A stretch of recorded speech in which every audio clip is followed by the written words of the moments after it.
Pernah kepikiran nggak gimana ceritanya bumi yang dulu tandus tanpa pohon, tanpa oksigen bisa berubah jadi planet hijau seperti sekarang?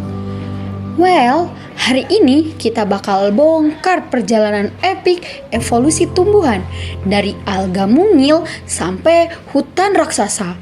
Let's go! Pada awalnya, bumi itu kosong, gak ada oksigen.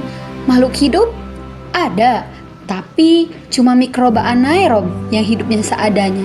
Sampai suatu saat muncul pahlawan baru, yaitu makhluk fotosintetik.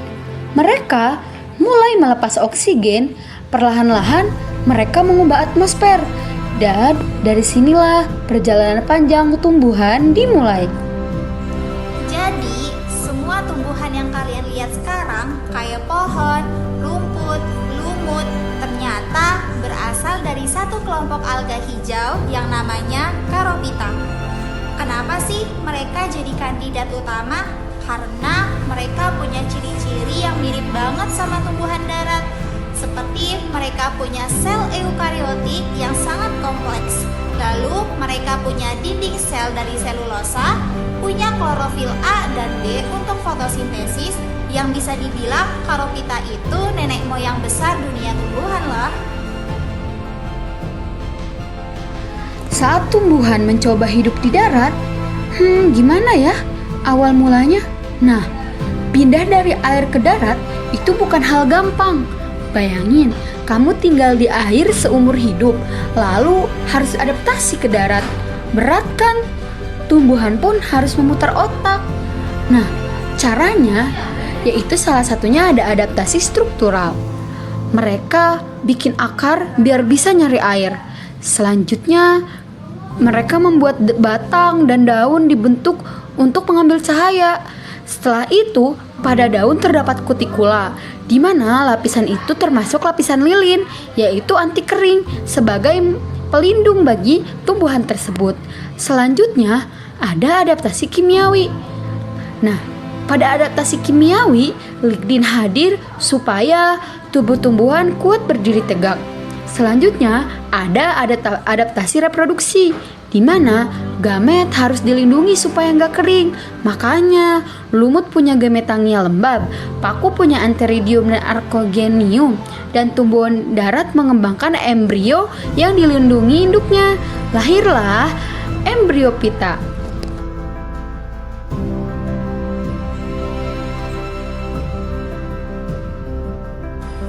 Kemudian, boom! Terjadi inovasi besar dalam sejarah bumi, yaitu muncullah biji. Serbuk sari muncul sebagai pelindung gamet jantan yang gampang banget terbawa angin atau hewan.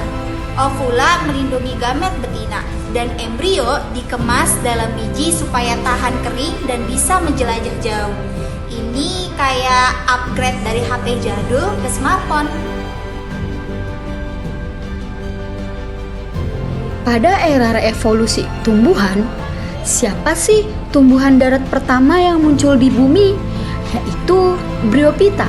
Wah, kalian tahu Bryophyta apa?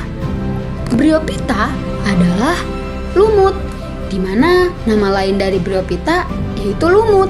Jadi, lumut jadi pionir pertama yang mendarat. Dia belum punya pembuluh, tapi udah berani coba-coba hidup di darat.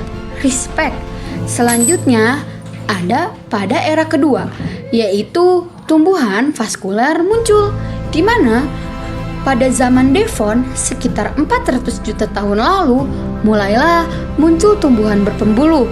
Yang paling terkenal paku-pakuan. Selanjutnya pada era 3 datangnya tumbuhan berbiji atau bisa disebut sebagai gimnospermae, di mana di zaman ini ketika konifer merajai bumi selama ratusan juta tahun. Mereka ini kayak dinosaurus ya, di mana dunia tumbuhan besar, kuat, dan mendominasi. Pada era keempat, yaitu era angiospermae atau sang juara modern, dan tibalah sang superstar, di mana dia itu disebut sebagai tumbuhan berbunga, punya bunga, punya buah, punya sistem reproduksi yang efisien banget. Gak heran mereka jadi kelompok tumbuhan yang paling sukses sampai hari ini. Jadi, dari alga kecil sederhana sampai hutan luas dan bunga yang indah, evolusi tumbuhan adalah kisah adaptasi, inovasi, dan ketahanan. Oke, itu saja. See you on the next discovery. Bye-bye.